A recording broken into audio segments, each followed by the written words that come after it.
اور پھر اللہ جل شانہ ارشاد فرمایا سنیے گا وَمَن يُطِعِ اللَّهَ وَرَسُولَهُ وَيَخْشَ اللَّهَ وَيَتَّقْهِ، ارشاد فرمایا جس نے اللہ کی اطاعت کی، جس نے رسول کی اطاعت کی، اور ارشاد فرمایا وَيَخْشَ اللَّهَ، اور اللہ سے ڈر گیا، وَيَتَّقْهِ، اور تقوی اختیار کیا۔ کیا کیا؟ تقوی اختیار کیا۔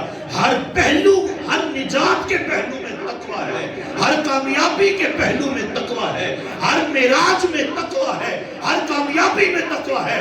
تقوی نہیں ہے تو کہیں بھی کامیابی نہیں ملے گی، تقوی نہیں ہے اس کا مطلب میری نماز بھی قبول نہیں ہے۔ حضور نے ارشاد فرمایا کئی روزے دار ایسے ہیں جنہیں سوائے بھوک اور پیاس کے کچھ نہیں ملتا۔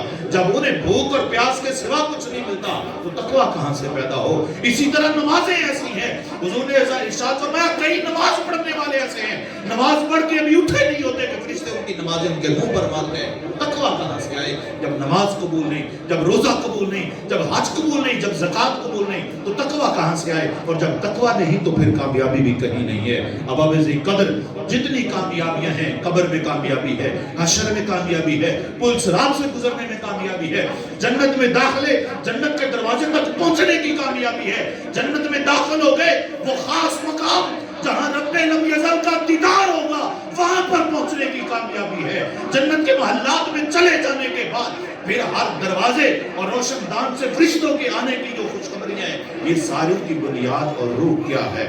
وہ تقوی ہے، وہ پرہیزگاری ہے۔